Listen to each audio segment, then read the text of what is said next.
Salut à tout le monde, salut à tous. Je voudrais qu'on discute ensemble quelque chose qui me dérange dans le temps. Voilà. J'ai remarqué que dans ce temps-là, tout le monde est pressé. Tout le monde est pressé, le monde entier est pressé, les chrétiens sont pressés, tout le monde est pressé. Mais je me demande, on est pressé pour aller où? Pressé pour gagner quoi? Pressé pour faire quoi en fait? Voilà. À la fin, nous allons laisser notre papa venir éclairer tout. Mais pour le moment, je voudrais vraiment encourager tout le monde à regarder la vidéo, à s'abonner, également à partager. Voilà. Je ne sais pas pourquoi on est pressé. Et ça fait que nous nous retrouvons dans l'occultisme, dans l'adoration des faux dieux, dans les magies. En fin de compte, nous sommes perdus. Mon frère, attends ton temps. C'est l'essentiel. Donc, on va laisser le temps à notre papa venir éclairer et nous tous, nous serons vraiment bénis à travers ce message et en l'écoutant que Dieu nous bénisse tous. Donne toutes choses en son temps. Je dis Dieu donne toutes choses en son temps. Si tu donnes la barbe à un bébé, tu l'aimes? Satan donne des barbes au bébé. Quand le bébé demande la barbe, il lui donne. Mais un bébé barbu, on les jette. On a peur de lui, mais il te donne. Mais Dieu attend que tu grandisses pour te donner la barbe. Alléluia. Ainsi, ça peut coïncider avec ton âge. Et ce qui pouvait faire peur peut te dire, ah, c'est beau ta barbe. Mais le diable, il donne en désordre parce qu'il n'a pas d'amour. Mais Dieu donne en ordre parce que c'est un père. Mais ne dites jamais que le diable donne plus vite que Dieu. Archi faux. Archi faux. Parlons même de ces choses qu'on dit. Non, celui-ci, il a fait une année là-bas, il a eu. Oh, là-bas aussi, il y a des niveaux. Hein? Il y a aussi des niveaux, vrais ou faux? Il demande des sacrifices. Il demande de tuer 10 personnes, 50 personnes et tout le reste. On commence à nous présenter un Satan gentil. Depuis quand Satan est gentil? Depuis quand le diable est bon? Depuis quand il est bon? Depuis quand il aime les hommes? Ça a duré chez Dieu. Je ne vois plus rien. Je vais chez le diable. Vraiment, tu verras les miracles du diable. Comme tu as dit que chez Dieu ça dure, Satan fera pour toi quelque chose qui te détruira.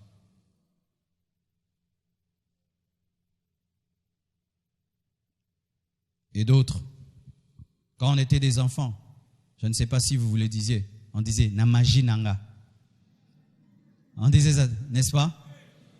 C'est mal, hein? On dit « dans ma magie ». Et on voulait même des fois jouer avec les enfants, fermer les yeux. Et puis tu fais ça, tu joues au magicien.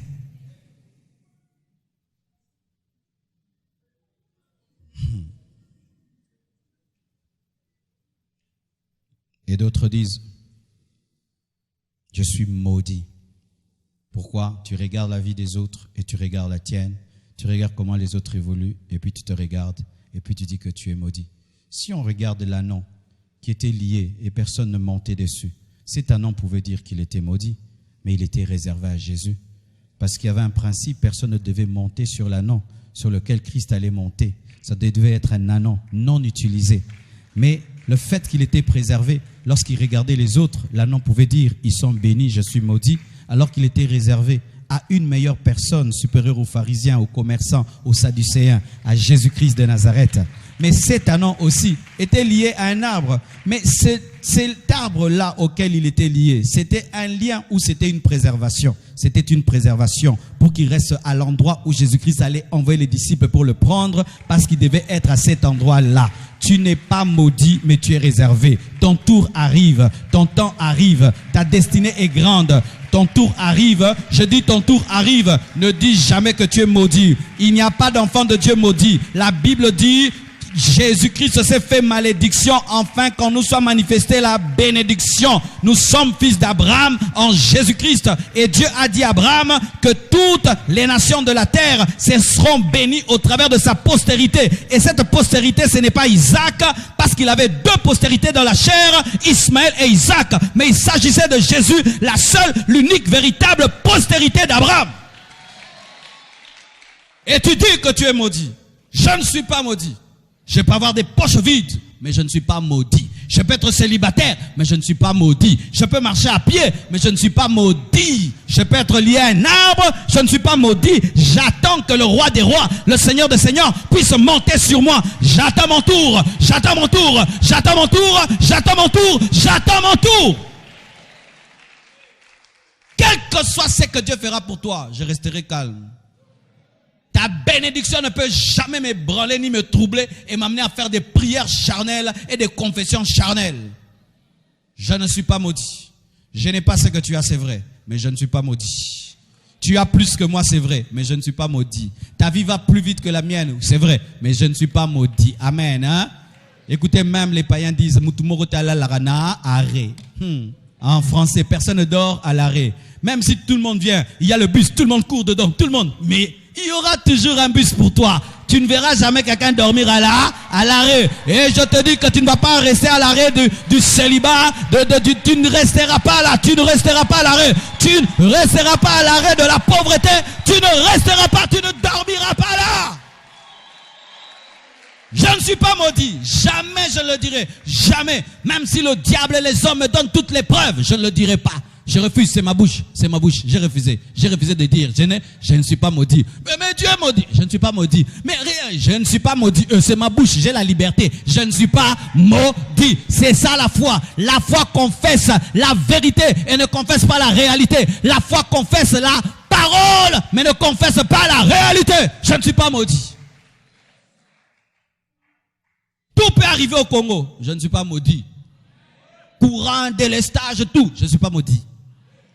Manque d'eau, je ne suis pas maudit. Avec tout ce qui arrive au Congo, je ne suis pas maudit. Je ne suis pas maudit d'être au Congo. Je suis béni d'être dans cette nation et de démontrer que tu peux être dans une nation comme celle-ci et briller dans le monde entier. Alléluia. Car plus il y a les ténèbres, plus la lumière brille. Je ne suis pas maudit.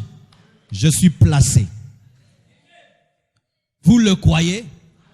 Alors changez votre manière de parler aujourd'hui, changez votre manière de parler, changez votre manière de parler, changez votre manière de parler, changez votre manière de parler sur vous-même. Arrêtez de vous maudire. D'autres disent quoi? Je suis un accident de circulation. Et c'est quand les parents même disent, hey, nous on ne t'avait pas voulu. Quand ta maman te dit que moi je t'ai eu avant de me marier. Quand j'avais 18 ans, j'étudiais, et puis j'aimais un jeune garçon, et puis tu es venu, et puis il est parti, c'est Mamba, c'est qui? Et puis tu dis, ah, je suis un accident.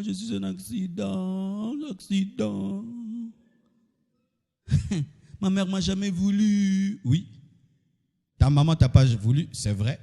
Mais quand tu te retrouves sur la terre, automatiquement la Bible te prend en charge.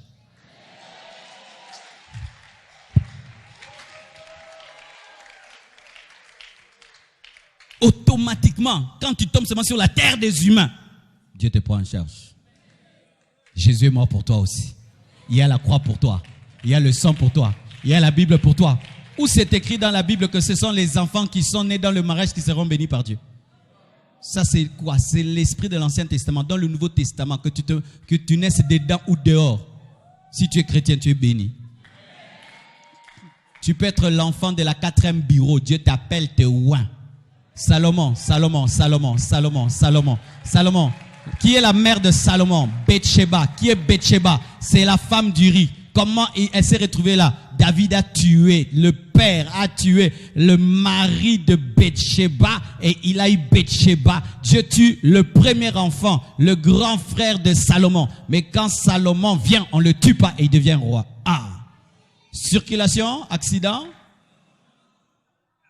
Pour ton père et ta mère, tu es un accident. Pour Dieu, il te récupère. Alléluia. C'est pourquoi même si ta mère est une folle, Dieu a un plan pour toi.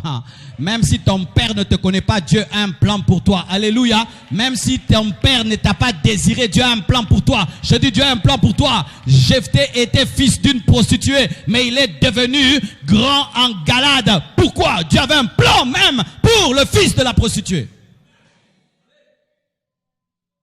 Je ne suis pas un accident de circulation. Même si je ne connais pas mon père, même si je ne connais pas ma mère. Même si on me dit qu'on m'avait jeté devant une église, on m'a ramassé. Et ça n'a rien. Parce que tu as été jeté devant une église, tu n'as pas une bouche pour manger. N'est-ce pas que tu manges? N'est-ce pas que tu as des yeux pour voir? N'est-ce pas que tu as des oreilles pour entendre? Et si on prêche l'évangile, tu vas entendre? Et la foi vient de quoi? Toi, tu vas entendre? Et le salut vient de quoi? De ce qu'on entend. Bien-aimé, tu es béni, tu es béni, tu es béni. Même si tu as une mauvaise origine, tu as une grande finalité. Même si tu as une mauvaise origine, tu as une grande finalité. Même si tu as une mauvaise origine, tu as une grande finalité. Alléluia. Si tu dis que tu es un accident de circulation, tu auras des accidents dans ta vie. Et des accidents. Et tu sais, les voitures accidentées finissent comment? Au garage. Tu seras garé dans la vie. Arrêtez de pleurer tout le temps. Moi, mon père, ma mère. Arrêtez. Tu as trop pleuré. Tu t'es trop maudit. Prends maintenant la Bible. Commence à parler la Bible. Laisse les païens dire des choses pareilles. Pas toi. Alléluia. Pas toi. Pas toi. Alléluia. Et d'autres maintenant disent même, je suis né pour aller en enfer. Ah oui? Vous ne savez pas ça? Il y a des gens, quand ils essayent de craindre Dieu, ils n'arrivent pas. Le péché est toujours là. Ils confessent, mais ils pêchent encore. Il écoute la parole, il décide, il rentre à la maison, il pêche encore. Il jeûne, il prie, il pêche encore. Et puis il dit, non, moi, diable. Oui. Oh, il y en a là. Moi, je fais tout. J'aime Dieu, mais Dieu ne m'aime pas. J'aime les choses de Dieu, mais les choses de Dieu ne m'aiment pas. Je fais tout pour me sanctifier. Je fais tout pour arrêter le péché. Je fais tout pour avoir un bon cœur, mais je n'arrive pas. Je suis né pour aller en enfer. Ton problème, c'est quoi, tu sais? Tu veux changer sans naître de nouveau. Tu veux voler sans être un oiseau. Tu veux nager sans être un poisson. Tu veux parler sans être un homme. This is a case, a problem, a matter. Je peux parler l'anglais. Ah, yes. Mouké. Je peux prêcher en anglais. Un jour, je prêcherai en anglais. Amen. Ou tu vas dans une église américaine, on te donne l'interprète. No, brother, say, I preach myself. Yes. Amen. Mon frère, ma soeur, des fois, tu n'arrives pas à te sanctifier. Ton problème, le voici. Tu aimes la sainteté, mais tu n'as pas la nature de la sainteté. C'est pourquoi certains vous arrivez à dire que vous êtes des fils du diable, tu dois aller en enfer, parce que tu veux craindre Dieu, mais tu n'y arrives pas. Mais tu n'y arrives pas, tu sais pourquoi? Parce que tu sautes les étapes. Est-ce qu'on lave un enfant qui n'est pas né?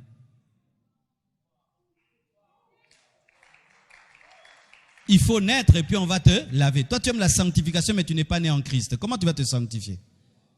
Tu es un païen. Mais tu veux fuir l'impudicité. Mais comment tu vas y arriver? Tu ne peux pas y arriver. Alors tu te déclares fils du diable et condamné à aller en enfer parce que tu sautes les étapes. Voici le secret. Donne ta vie réellement à Jésus. Invite le vrai Jésus dans ta vie, qui gouverne ta vie. Il va te donner la force d'abandonner le péché. Ce ne sera plus toi qui vas vivre, c'est Christ qui vivra en toi. Et le péché qui te domine ne va plus te dominer. Et tu te rendras compte que tu n'as pas été créé pour aller en enfer, parce que personne n'est créé pour aller en enfer. Même Judas n'a pas été créé pour aller en enfer. Ah, je te choque. Même Judas n'a pas été créé pour aller en enfer. Judas pouvait se repentir et Jésus allait lui pardonner. Et peut-être qu'il s'est repenti. Quand il s'est pendu, peut-être il y a tout belaki. Judas. Tu es entré ici comment? Au moment où on a mis Kanga, on a regretté qui?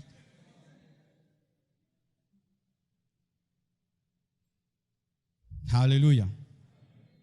Terminons.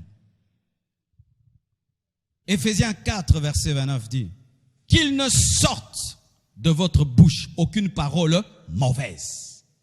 Qu'il ne sorte de votre bouche aucune parole mauvaise.